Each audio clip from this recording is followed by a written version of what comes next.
Peak has 32 achievements, but none of them are particularly difficult on their own, which got me thinking, how many achievements or badges can you get in only one climb? To find out, we need to eliminate the achievements that simply are impossible to do in just one climb.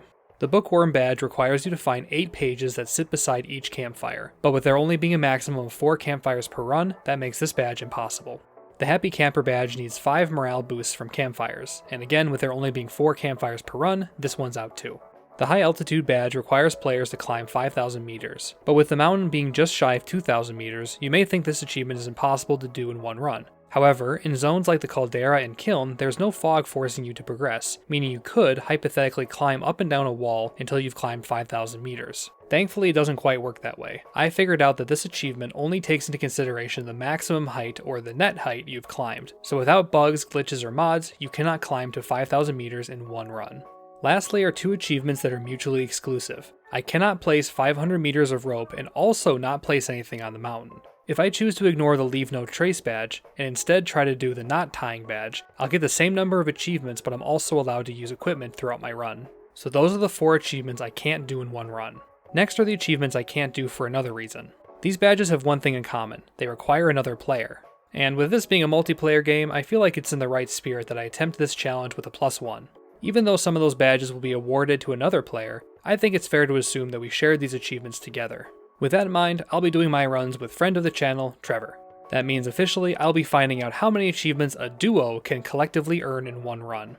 So with a second player, we lose access to the Lone Wolf badge, where you escape alone. But we gain access to badges where I heal a friend for 100 points of health, heal an unconscious friend, have a friend escape without the other, and resurrect 3 scouts. But this also raises questions about the other badges. For the Naturalist badge, you can't eat packaged food, but if I ate packaged food and Trevor didn't, he would get the achievement and I wouldn't. So while I technically said we share achievements, I feel it isn't in the spirit of the game. To me, the idea of this badge is that we climbed the mountain without littering and instead survived off the land, which is something I feel both Trevor and I should be held to, so that's how we intended to play. Similar to that, for the Leave No Trace badge, if either player places a piece of equipment, the game won't award the badge to anyone, meaning the Leave No Trace badge remains impossible. But it proves that the game intends to treat us both equally.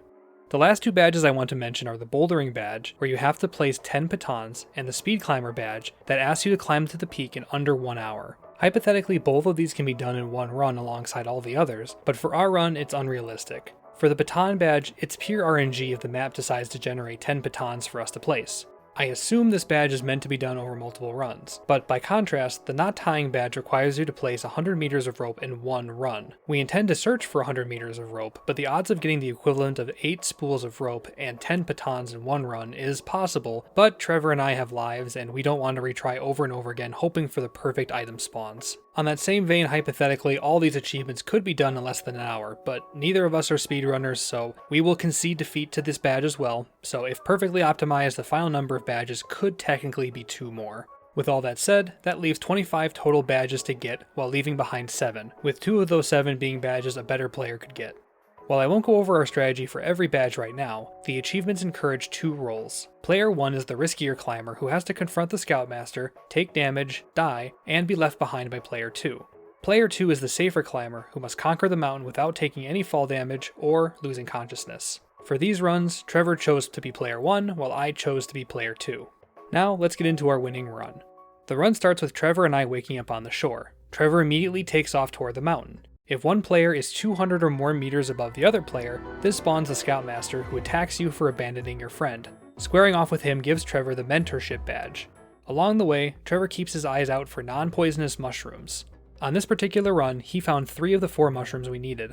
Meanwhile, I have some time to kill while Trevor climbs. I start by collecting the Bugle and Bing Bong. I then cook some miscellaneous items to add progress to the cooking badge. I also make sure to eat a coconut half. For the Gourmand badge, it requires you to eat 4 special foods, and one of them is this coconut half. After that, I loot any chests on ground level, eat random berries, and search for mushrooms while Trevor climbs. On this run, I ended up finding the 4th mushroom that Trevor needed. Once Trevor gets his encounter with the Scoutmaster, I'm clear to climb up to the top of the mountain. On this run, we couldn't get the Scoutmaster to spawn, so we chose to try again in the next area. While I make my way up, Trevor tries his best to look for chests, because we need 100 meters of rope throughout our run, and he tries to place every baton he finds on the off chance we can get the Bouldering badge. Once I reach the top, Trevor jumps off the mountain so I can revive him at the ancient statue. We have to do this at least 3 times for the Clutch badge. I hand Trevor the mushroom I found, giving him the mycology badge. As a side note, you can find these mushrooms throughout the shore and tropics. We just happen to get all 4 on the shore. I cook everything we can at the campfire, then we begin toward the tropics. At this point, we also get the badge for climbing past the shore. In the tropics, Trevor makes a break for the top, just like he did on the shore. Along the way, he climbs to the top of a giant tree, giving him the arborist badge. Eventually, he makes it high enough where he meets the scoutmaster, and he gets the mentorship badge. While I waited for him, I opened up luggages. I managed to find an antidote, so I started working on the toxicology badge, which requires me to heal 200 points of poison, which is 2 full stamina bars. I bumped into this vine and healed the poison using the antidote and a medkit. Later on in the climb, I found another antidote and got the badge. After that, I found a beehive and learned you can knock them down by hitting them with an item. I ate one of the honeycombs, which is the second food for the gourmand badge. I then opened up my 15th luggage, giving me the plunderer badge. I also ate more berries, giving me the foraging badge. Once Trevor met the scoutmaster, I began climbing to the top. At the top, Trevor again jumps off the mountain and I revive him. I do some more cooking and get the cooking badge, as well as the badge for climbing past the tropics. In the alpine area, we split up to find chests until I find the capybara pool. I pull out the bugle I carried from the shore and play it for them, giving me the animal serenading badge. On the capybara's heads are yellow winterberries, which is the 3rd food for the gourmand badge. We continue to climb and find an area where we try to get 2 achievements at once. One is to revive an unconscious friend, and the second is to heal a friend for 100 points of damage. On other runs, we found a convenient place to do this, but on this run we didn't find the time. After realizing Trevor was only taking a tiny bit of damage, we gave up and healed him for half of his health. However, for some reason this popped the first aid badge. I got the achievement. How? Later on I heal him for more health, but I don't really know why we got the achievement at this point. Either way, we continued onward and found a mythic chest, which damaged Trevor in exchange for a scout effigy, which gave Trevor the Esoterica badge for finding a mythic item.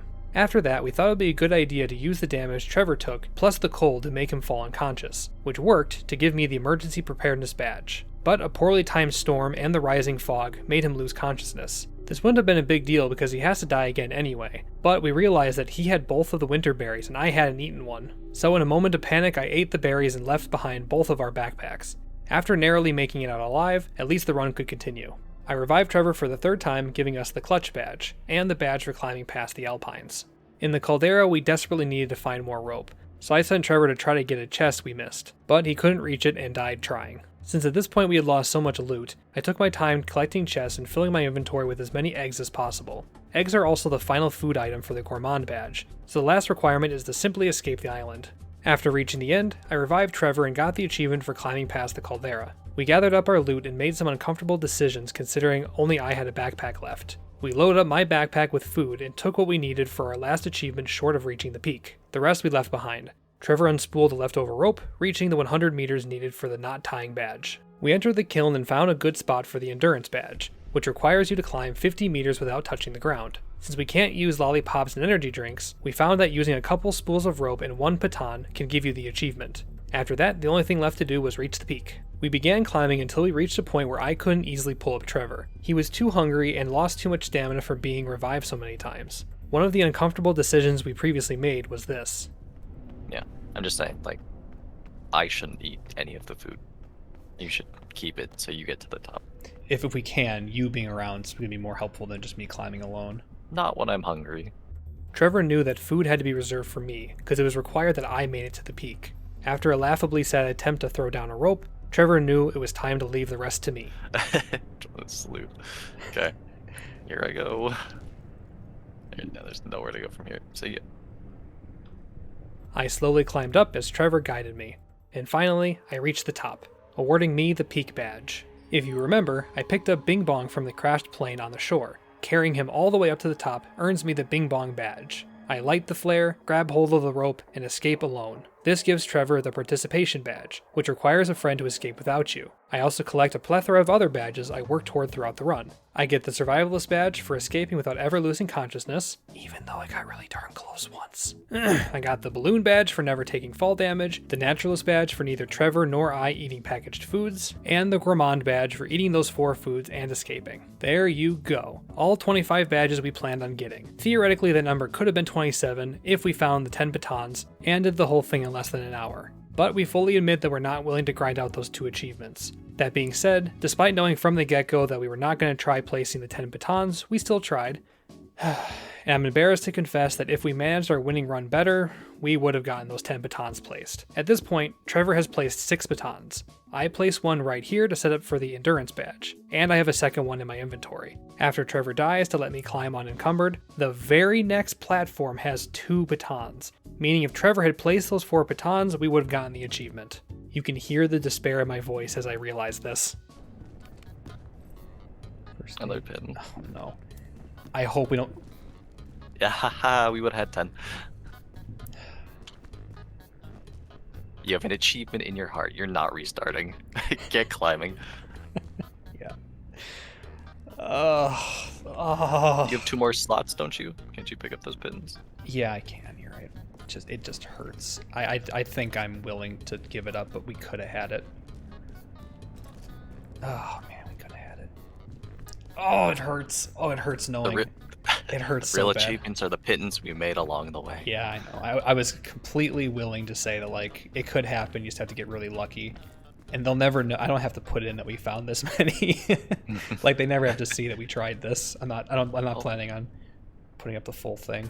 So yeah, the theoretical maximum is 27 achievements, but we only managed to get 25 out of the 32. I'll admit, the run wasn't terribly hard, but with so many ways to end a run, we kept finding ways to lose. It took us 15 tries, and we won on our 16th attempt. We restarted twice because we couldn't get the Scoutmaster to spawn for some reason. 3 times we restarted because we couldn't manage to find the 4 unique mushrooms between the shore and the tropics. As expected, fall damage took up the most with 6 of our failed runs. Not the achievement, I swear I got it. Oh gosh, please make sure you did. I just took fall I damage. saw him. Are you kidding me? No, sorry. That underpass was very aggressive. You don't need to. Did you look for bees too while you were at it? Oh, why are you gone? I fell off. Scott. I'm sorry. What is that? What are those? Trevor, I took fall damage. Scott, why? I slipped down the tiniest little ledge onto a tree to look at a chub mushroom. I don't know where it went.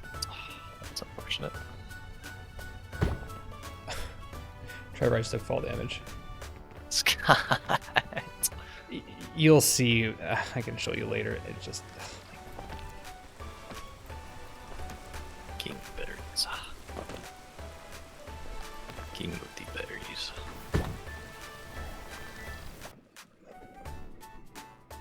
Really? Here, I'll go down just to see how far you gotta go.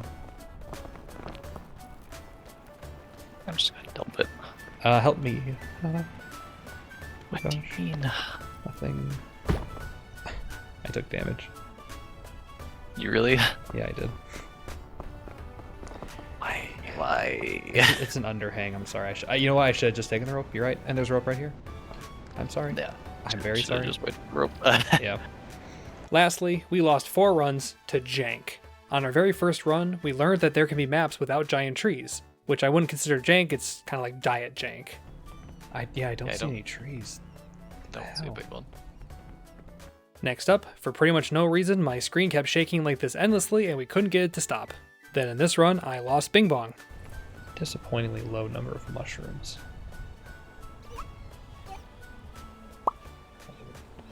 9:30. This last one was the most tragic of them all. This was our 4th attempt. It was a picture-perfect run. All we had left to do was reach the peak with Bing Bong, who was in my backpack. Also, hello, cat. Scream. Seethe. Rage. My soul. No, the backpack! How did you... I just set it down and it flew away. I saw where it went, though. It's just way down.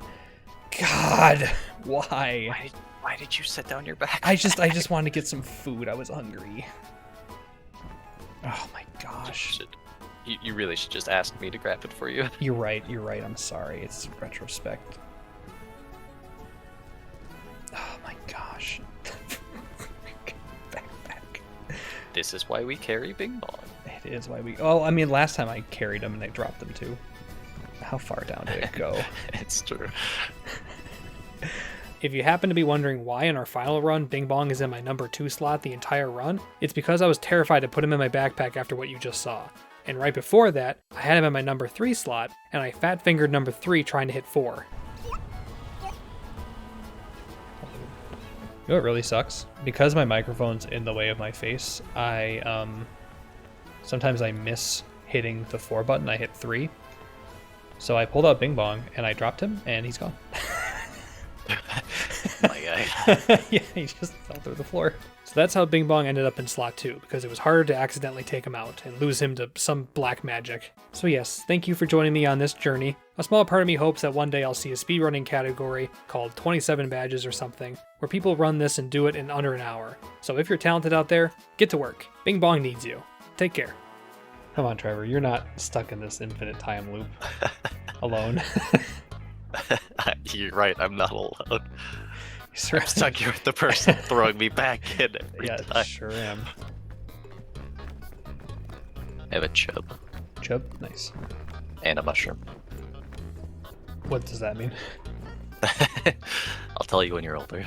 Yeah, it just smelled like something burning, so I was trying to figure out what that is. In real life? Yeah. Why don't you go check on that? What the hell? What the hell? What the hell? What the hell? What the hell, LeBron James? Okay, throw it up that crevice. Go ahead. Oh, oh. That's Yeah, it. grab it. It bounced too low. Some winter berries. I'm hungry. Same. I'm so Did sorry. you? No, I didn't, but I almost did. I don't know why I made that jump. Okay, I am at the top, just looking down at you. I'm not gonna come down to help you, because danger. Cool. Do you need help? No, just the way you said that though. It's like I see you, I hear what you're going through. I'm not helping you. I shall not be helping you. No, I see the world where I come down and I break my ankles.